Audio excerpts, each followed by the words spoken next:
इस वीडियो में हम सिर्फ एक इंसान की कहानी नहीं देखने वाले, हम समझने वाले हैं कि एक आम इंसान कैसे धीरे धीरे दुनिया का सबसे खतरनाक डिक्टेटर बन गया, कैसे एक छोटा सा फेलियर एक डेंजरस सोच में बदल गया, कैसे एक वॉर ने एक इंसान को अंदर से तोड़ दिया और उसी ने उसे और ज़्यादा खतरनाक बना दिया, कैसे एक आदमी ने बिना बड़ी पावर के सिर्फ अपनी बातों और प्रोपेगेंडा से पूरे देश का दिमाग कंट्रोल कर लिया, कैसे डेमोक्रेसी लोगों की आंखों के सामने धीरे धीरे डिक्टेटरशिप में बदल गई, कैसे नफरत को एक सिस्टम बना दिया गया और इंसानियत धीरे धीरे खत्म होती गई, और आखिर में कैसे पावर के शिखर पर पहुंचने के बाद भी एक इंसान का अंत एक अंधेरे बंकर में हुआ। लेकिन सबसे बड़ा सवाल ये है, ये सब हुआ कैसे और क्या आज भी ऐसा फिर से हो सकता है? तो चलिए शुरू करते हैं एडोल्फ हिटलर की वो कहानी जो एक सिंपल इंसान से शुरू होती है और एक खौफनाक अंत पर खत्म होती है। 1889 ऑस्ट्रिया का एक छोटा सा टाउन ब्राउनाउ एम इन, यहीं पैदा हुआ एक लड़का जो फ्यूचर में दुनिया को बदलने वाला था। लेकिन उस वक्त वो सिर्फ एक नॉर्मल बच्चा था। बचपन जो नॉर्मल था या नहीं, हिटलर का बचपन उतना सिंपल नहीं था जितना दिखता है। उसका फादर अलोइस हिटलर बहुत स्ट्रिक्ट, ऑलमोस्ट क्रूअल, छोटी सी गलती पर भी पनिशमेंट, और माँ क्लारा हिटलर बहुत केयरिंग। उसकी दुनिया एक तरफ डर, एक तरफ इमोशनल अटैचमेंट, यही कॉम्बिनेशन उसकी पर्सनालिटी को शेप कर रहा था। स्कूल में हिटलर एवरेज स्टूडेंट था, लेकिन एक चीज में वो अलग था, ड्राइंग। उसको पेंटिंग का क्राज था। वो बिल्डिंग्स, लैंडस्केप्स, आर्किटेक्चर ड्रॉ करता रहता। उसका सपना क्लियर था, मैं आर्टिस्ट बनूंगा।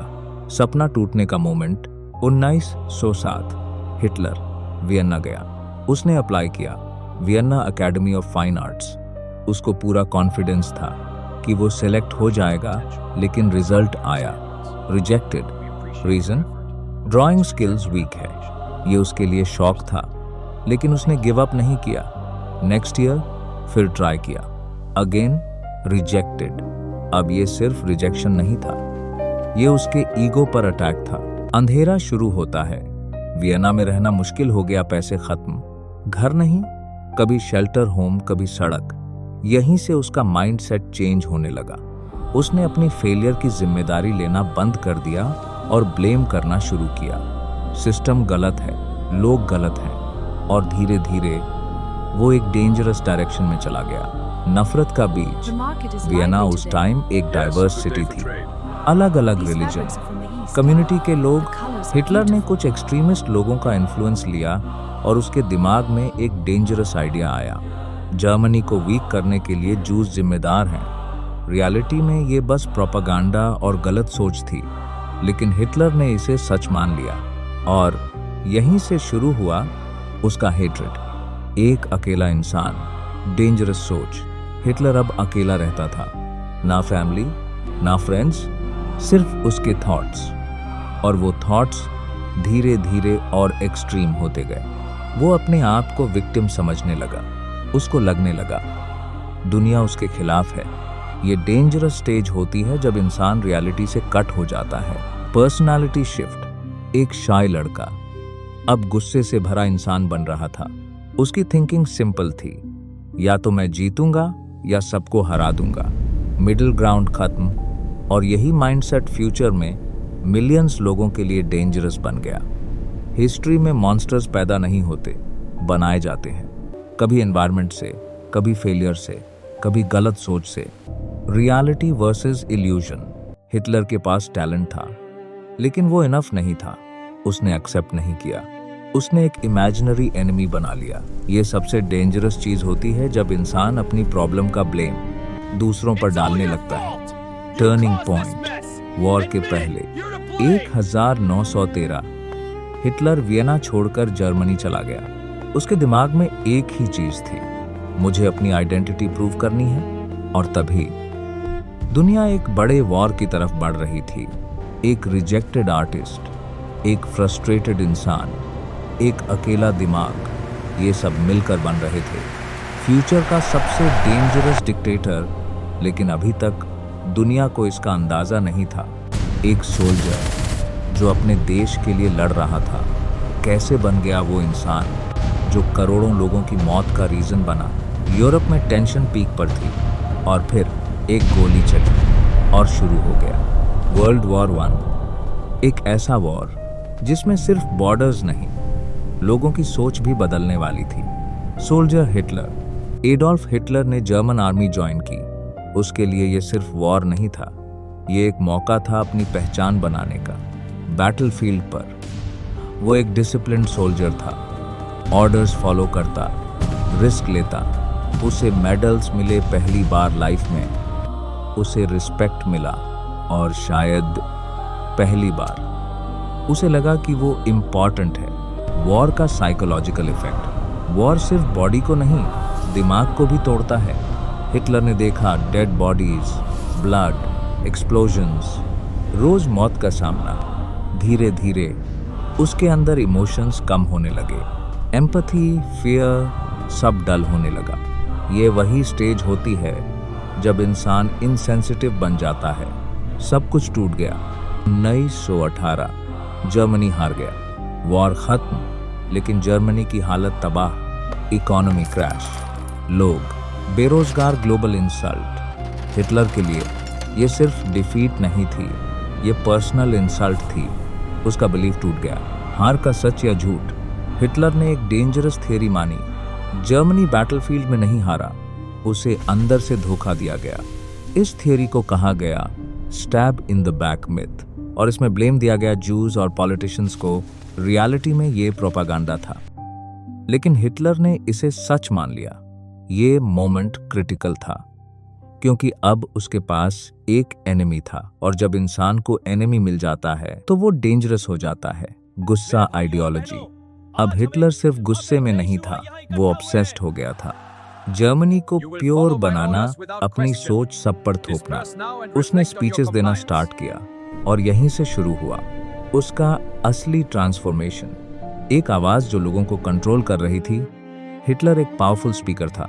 उसकी आवाज, उसका कॉन्फिडेंस, उसका एंगर, सब कुछ रियल लगता था। लोग उसकी बात सुनते और बिलीव करने लगते। ये बंदा सच बोल रहा है। जर्मनी के लोग ऑलरेडी ब्रोकन थे, और हिटलर उन्हें एक होप दे रहा था। Entry into politics. Hitler join करता है नाजी पार्टी। शुरू में छोटा ग्रुप था, लेकिन हिटलर के आते ही ये मूवमेंट बन गया। उसने लोगों को एक नैरेटिव दिया, हम विक्टिम हैं, हमें बदला लेना है, और धीरे धीरे लोग उसके पीछे चलने लगे। फर्स्ट अटेम्प्ट और फेल। 1927 हिटलर ने पावर लेने की कोशिश की। म्यूनिक में को अटेम्प्ट, लेकिन FAIL उसे अरेस्ट कर लिया गया। सब खत्म नहीं। यहीं से स्टोरी और डेंजरस होती है। जेल। जहां प्लान बना जेल में, हिटलर ने सोचा फोर्स से नहीं, सिस्टम के थ्रू पावर लेनी है। उसने एक बुक लिखी, माइन काम्फ। इसमें उसने अपनी आइडियोलॉजी लिखी, रेसिज्म, हेट्रेड, पावर। ये बुक फ्यूचर का ब्लूप्रिंट थी।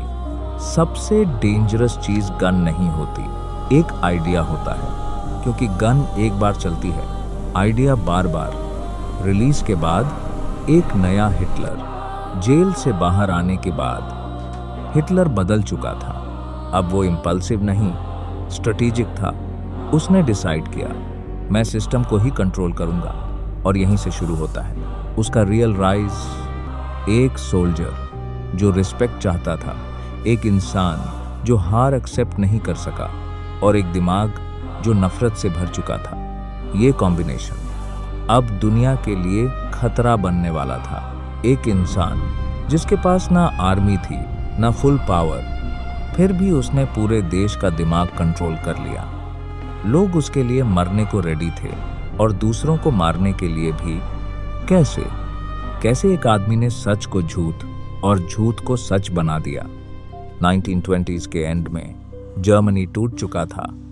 इकोनॉमी क्रैश, लोग बेरोजगार, गुस्सा, फ्रस्ट्रेशन हर जगह। और जब सोसाइटी टूट जाती है, तब लोग एक सेवियर ढूंढते हैं। एडोल्फ हिटलर ने एग्जैक्टली वही टाइम चूज किया। उसने लोगों की वीकनेस समझ ली। लोग डेस्परेट थे, उन्हें एक लीडर चाहिए था, और हिटलर ने एंट्री मारी एक मसीहा बनके। स्पीच जो दिमाग हिला दे। हिटलर के स्पीचेस नॉर्मल नहीं थे, वो सिर्फ बोलता नहीं था, वो लोगों के इमोशंस के साथ खेलता था। पहले उन्हें विक्टिम फील कराता, फिर उन्हें गुस्सा दिलाता, फिर सॉल्यूशन देता, मैं हूं। ये एक साइकोलॉजिकल ट्रैप था। लोग सोच रहे थे वो अपना लीडर चूज कर रहे हैं, रियलिटी वो कंट्रोल हो रहे थे। प्रोपेगेंडा का पावरफुल वेपन। हिटलर ने समझा सच इंपॉर्टेंट नहीं, क्या हो रहा है वो इंपॉर्टेंट है। और यही एंट्री होती है जोसेफ गोबल्स। इसने पूरा मीडिया कंट्रोल किया। रेडियो, न्यूज़पेपर, पोस्टर्स, फिल्म्स, हर जगह एक ही मैसेज, हिटलर सेवियर है, एनिमीज डेंजरस हैं। और धीरे धीरे लोग बिलीव करने लगे फियर इक्वल्स कंट्रोल। जो लोग हिटलर के अगेंस्ट बोले वो गायब होने लगे। अरेस्ट्स, टॉर्चर, और लोग डर गए। जब लोग डर जाते हैं वो सवाल पूछना बंद कर देते हैं, और जब सवाल बंद तो डिक्टेटरशिप स्टार्ट। डेमोक्रेसी का स्लो डेथ। 1933 हिटलर चांसलर बन गया लीगल वे से, लेकिन उसके बाद उसने सिस्टम ही बदल दिया। ऑपोजिशन पार्टीज बैन, फ्रीडम खत्म, लॉज उसके कंट्रोल में एक एक करके। जर्मनी डिक्टेटरशिप बन गया। एक इवेंट जिसमें सब बदल गया। 1933 राइक्सटैग फायर पार्लियामेंट बिल्डिंग जल गई। हिटलर ने ब्लेम किया एनिमीज पर और उसे एक्सक्यूज बना लिया। इमरजेंसी पावर्स ले लिए। अब उसके पास फुल कंट्रोल था। रियल ट्रूथ आज भी डिबेट में है, लेकिन हिटलर ने इसका फुल एडवांटेज लिया। डिक्टेटर्स एक दिन में पावर में नहीं आते, वो धीरे धीरे सिस्टम को हाईजैक करते हैं। आर्मी और लॉयल्टी। हिटलर ने आर्मी को भी अपने साइड कर लिया, उन्हें लॉयल्टी की ओथ दिलाई, कंट्री से नहीं हिटलर से। ये डेंजरस स्टेप था, क्योंकि अब पावर सिर्फ पॉलिटिकल नहीं, मिलिट्री भी उसके पास थी। रियलिटी का डिस्टोर्शन। अब जर्मनी में सच एग्जिस्ट नहीं करता था, सिर्फ वही सच था जो हिटलर बोलता था। अगर वो कहता एनिमी डेंजरस है, लोग मान लेते। अगर वो कहता हम सुपीरियर हैं, लोग मान लेते। ये मास ब्रेन वॉशिंग था। लोग क्यों नहीं समझे? सबसे बड़ा सवाल, लोग चुप क्यों रहे? आंसर सिंपल नहीं है। कुछ लोग डर गए, कुछ लोग अग्री करते थे, कुछ लोग सोच ही नहीं पाए, और धीरे धीरे पूरा नेशन कंट्रोल में आ गया। एक परफेक्ट सेटअप। अब हिटलर के पास सब कुछ था। Power, army, public support, media control. अब सिर्फ एक चीज बची थी, अपनी आइडियोलॉजी को रियलिटी बनाना, और उसके लिए वो कुछ भी करने को रेडी था। एक इंसान जो कभी आर्टिस्ट बनना चाहता था, अब एक ऐसा लीडर बन चुका था जिसके पास पूरी दुनिया को बदलने की पावर थी। लेकिन प्रॉब्लम ये थी, उसका विजन इंसानियत के खिलाफ था। 1930s के मिड तक एडोल्फ हिटलर के पास सब कुछ था, पावर, कंट्रोल और एक डेंजरस आइडियोलॉजी। अब वो सिर्फ बोल नहीं रहा था, अब वो अपनी सोच को रियलिटी बना रहा था। नफरत का ऑफिशियल होना। जर्मनी में नए लॉज आए, जूस के राइट्स खत्म होने लगे, जॉब्स छिन गई, स्कूल से निकाला गया। धीरे धीरे उन्हें सोसाइटी से अलग किया गया। तुम यहाँ बिलोंग नहीं करते। ये सिर्फ डिस्क्रिमिनेशन नहीं था, ये एक प्लान्ड आइसोलेशन था। Chapter 2, dehumanisation. सबसे डेंजरस स्टेप। सबसे पहले इंसान को इंसान समझना बंद करो, और फिर उसके साथ कुछ भी करना इजी हो जाता है। प्रोपेगेंडा में जूस को दिखाया गया डेंजरस, पैरासाइट्स, एनिमी, लोगों के दिमाग में डाल दिया गया। ये लोग इंसान जैसे नहीं हैं, और यही टर्निंग पॉइंट था। गेटोज और सेपरेशन।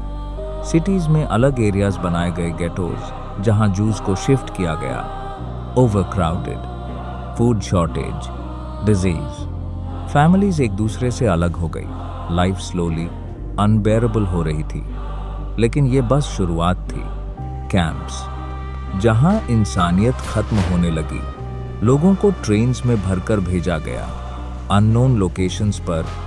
ये थे concentration camps, forced labour, starvation, torture. लोग काम करते करते गिर जाते और फिर कभी उठ नहीं पाते। फियर हर जगह था। फाइनल सॉल्यूशन, सबसे डार्क प्लान 1940s। हिटलर और नाज़ी लीडरशिप ने एक प्लान बनाया, फाइनल सॉल्यूशन। इसका मतलब था जूज का कंप्लीट एलिमिनेशन। इस ट्रेजेडी को हिस्ट्री में कहा जाता है the Holocaust, gas chambers, silence of death. Camps में स्पेशल रूम्स बनाए गए। लोगों को बोला जाता शावर के लिए जाओ, और फिर डोर्स बंद, और कुछ मिनट्स में सब खत्म। ना चीखने की आवाज, ना बचने का चांस, सिर्फ साइलेंस। ईविल हमेशा शोर मचाकर नहीं आता, कभी कभी वो सिस्टम बनकर आता है। चैप्टर 7, नंबर्स जो समझ से बाहर हैं। 6 मिलियन से ज्यादा जूज मारे गए, और सिर्फ जूज नहीं, Romani people, disabled individuals, political opponents, millions lives. बस नंबर्स बन गए। लेकिन हर नंबर के पीछे एक स्टोरी थी। दुनिया ने क्या किया? सबसे पेनफुल सवाल, क्या दुनिया को पता नहीं था? कुछ कंट्रीज को हिंट्स थे, रिपोर्ट्स भी आए, लेकिन एक्शन स्लो था, और तब तक बहुत देर हो चुकी थी। लोग इन्वॉल्व कैसे हुए? सब लोग मॉन्स्टर्स नहीं थे। कुछ लोग ऑर्डर्स फॉलो कर रहे थे, कुछ लोग डर गए, कुछ लोग इंडिफरेंट थे, और यही सबसे स्कैरी बात है, नॉर्मल लोग भी सिस्टम का पार्ट बन गए। ह्यूमैनिटी का टेस्ट हॉलोकॉस्ट सिर्फ एक इवेंट नहीं, एक टेस्ट था, इंसानियत का, मोरालिटी का, करेज का, और सैडली बहुत जगह ये टेस्ट फेल हो गया। जब एक सोसाइटी में नफरत को नॉर्मल बना दिया जाए तो इंसानियत धीरे धीरे खत्म हो जाती है, और जब तक लोग समझते हैं तब तक बहुत देर हो चुकी होती है। जिस इंसान ने पूरी दुनिया को झुकाने का सपना देखा, वो आखिर में जमीन के नीचे छुप गया। ना आर्मी का कंट्रोल, ना जीत की उम्मीद, सिर्फ डर और एक इनएविटेबल एंड। 1939 वर्ल्ड वॉर 2 शुरू होता है, और शुरू के कुछ सालों में जर्मनी अनस्टॉपेबल लग रहा था। एक के बाद एक कंट्रीज कैप्चर लोग बिलीव करने लगे, हिटलर को कोई नहीं रोक सकता। शुरुआत की जीत जो बाद में बोझ बन गई। एडोल्फ हिटलर का कॉन्फिडेंस पीक पर था। उसकी स्ट्रैटेजी अग्रेसिव थी। पोलैंड, फ्रांस, यूरोप के बड़े हिस्सों पर कंट्रोल, सब कुछ उसके प्लान के अकॉर्डिंग जा रहा था। लेकिन एक डिसीजन ने सब बदल दिया, सोवियत यूनियन पर अटैक। सबसे बड़ी गलती, हिटलर ने रशिया सोवियत यूनियन पर अटैक किया। शुरुआत में सक्सेस, लेकिन फिर Russian winter, extreme cold, supplies खत्म, सोल्जर्स फ्रीज, जर्मन आर्मी टूटने लगी। ये टर्निंग पॉइंट था। दुनिया एक साथ आ गई। अब एलाइज स्ट्रांग हो गए। Britain, Soviet union, United states. Germany अब 3 साइड से फाइट कर रहा था। बॉम्बिंग स्टार्ट हो गए, सिटीज डिस्ट्रॉय होने लगी। वॉर का डायरेक्शन चेंज हो चुका था। जर्मनी का कोलैप्स, जर्मनी की हालत खराब, रिसोर्सेज खत्म, army weak, morale down. Berlin, capital city, bombing से जल रहा था।